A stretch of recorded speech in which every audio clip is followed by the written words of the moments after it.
Come back.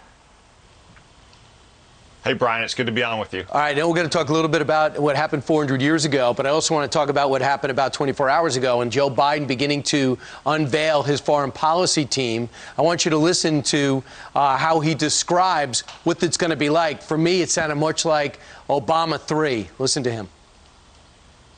This is not a third Obama term because we face a totally different world than we faced in the Obama-Biden administration. President Trump has changed the landscape.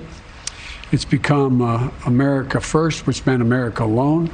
We find ourselves in a position where our alliances are being frayed. It's a totally different. That's why I found people who joined the administration in key points that represent the spectrum of the American people as well as the spectrum of the Democratic Party.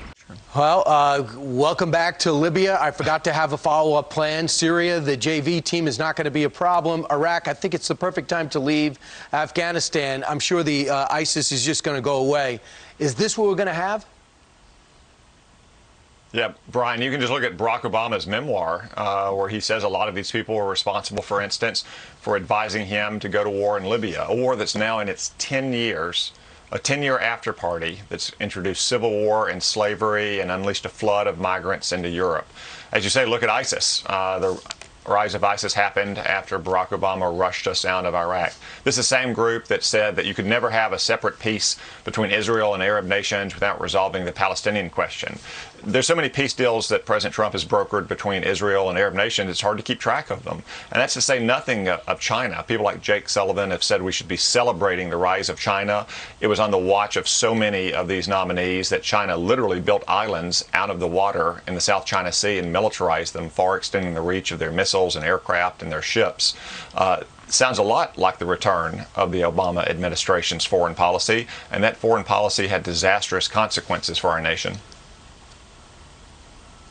Senator, you know, there's been a lot of criticism by progressives and some non-interventionists toward the top pick, who seems to be for defense secretary from Joe Biden. That's Michelle Flournoy. You'll remember that she pushed for a surge in Afghanistan in 2009, actually went against Joe Biden on that. There's a tweet from Representative Ro Khanna on Flournoy. Let's read that, and then we'll get your reaction. This is the tweet. Flournoy supported the war in Iraq and Libya, criticized Obama on Syria, and helped craft the surge in Afghanistan. I want to support the president's picks, but will Flournoy now commit to a full withdrawal from Afghanistan and a ban on arms sales to the Saudis to end the Yemen war? So what do you make of this potential pick and the pushback to this pick that's likely to come, particularly on, you know, the fact that she's viewed as being too hawkish? Well, there's a lot to unpack there, Jad. It sounds like, though, the progressives are upset with Joe Biden, because remember, Joe Biden supported a lot of those initiatives as well back when he was a senator. I don't want to speculate further until there actually is a nominee, because there's so many things to examine with the nominees that Joe Biden announced earlier this week. I mean, take, for instance, on the question of immigration.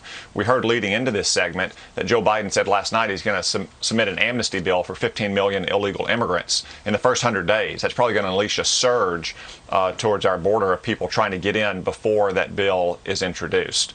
Look at what Tony Blinken has said. The State Department is responsible for refugees. Tony Blinken wants to increase refugee admissions by 7-fold. Not, say, merely doubling them, by 7 times, oftentimes from countries like Syria or like Somalia, where we have no ability to vet who these people are or what their backgrounds are. Or look at the DHS nominee, Alejandro Mayorkas. He was found by Barack Obama's Inspector General to be guilty of selling green cards to Chinese nationals on behalf of rich Democratic donors. Think about that. Selling citizenship to well-connected Chinese nationals on behalf of Democratic Party donors. That is disqualifying to lead the Department of Homeland Security. Senator, let's talk a little bit about what is going on with the U.S. Senate. There are the twin runoffs in the first week in January. The balance of power in the Senate hangs in ultimately the result. Last night, Tucker Carlson had this observation about what's going on, because there has been one prominent pro-Trump attorney on his own legal fight said that people should flat out refuse to support the 2 Republicans because they're not doing enough. Here's Tucker last night. The stakes are huge. You're hearing some Republicans say, well, maybe we should let the Republicans lose because they're mad at the party in Washington. By the way, they have every reason to be mad at the party in Washington. They should be punished. The problem is the rest of us should not be punished. And if Democrats take full control of the U.S. government, all of us will be punished. If Democrats win the Senate seats in Georgia, there is no limit to what they can do. So, Senator, what do you make of Tucker's observation? I think everyone should listen to what the president and even the president's son, Donald Trump Jr., had to say about this question. They all have urged every Republican in Georgia to get out and vote for Kelly Loeffler and David Perdue to keep the Senate in Republican hands. All the things we've been discussing, like amnesty for 15 million illegal immigrants, or radical cuts to our defense budget, or a foreign policy that was an utter failure, depends on the Georgia Senate races. If Republicans hold the Senate, then we can put the brakes on that radical left-wing agenda. But we also heard what Chuck Schumer thinks. On the Saturday after the election, when he was dancing in the streets of New York City, he grabbed a bullhorn and said, first we take Georgia and then we change the world. I don't think many Georgia voters want Chuck Schumer, quote unquote, taking their states, and I know that they don't want his kind of change for America. But that's the stakes of this election in Georgia. They're going to be outraised, but they have to wise up, too, when it comes to this 750,000 absentee votes. They got to get somebody in there to observe these votes and make sure they're legitimate unless they want to lose again, meaning Republicans. Meanwhile, we know it's 400 years, the anniversary since the Pilgrims landed on Plymouth Rock. I'm one of the people like you who think that was a good thing. Here's the President of the United States who also agrees with us. This year, our nation commemorates the 400th anniversary of the Pilgrims landing on Plymouth Rock. After arriving in the New World, the brave men and women of the Mayflower endured a bitter and dangerous winter. Many were sick, most were starving, and all were praying for a miracle. Thankfully, God heard their prayers. From our earliest days, America has always been a story of perseverance and triumph, determination and strength.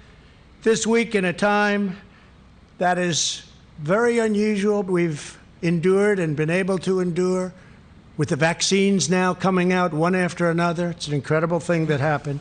And so the president was able to look at yesterday and bring it all the way to today. You actually wrote positively about the Pilgrims. You got huge backlash. Do you regret it? No, Brian, not at all. You know, this is a remarkable Thanksgiving year because it's the 400th anniversary of the Pilgrims' arrival in Massachusetts. And as the president said, they had to persevere through a bitter, difficult winter. They lost half of the passengers that came over on the Mayflower.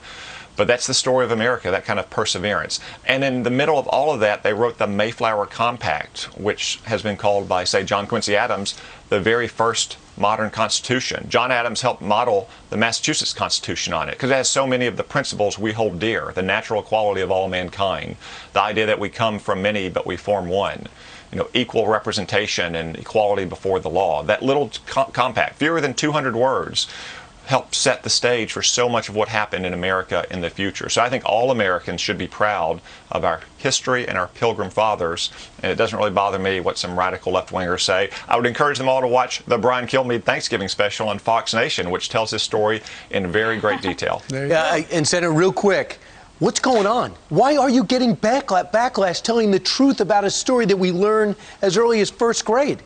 I mean, is it time to put a stake in the ground on this? Well, I think you see a lot of political correctness from the left. Just look at the New York Times and their so-called 1619 project, which tries to date the true founding of America to that year, which couldn't be more false. The foundation of America is the Pilgrims of 1620 and the Patriots of 1776. But if you hate America and if you want to undermine everything that America stands for, then of course you don't care much for the Pilgrim story either. Fortunately, that's a very small minority in this country. So I wish everyone a happy Thanksgiving, and I hope everyone is thankful for our Pilgrim Fathers. Happy Thanksgiving to you and your family, Senator, and thanks for being here with us today. Thank you.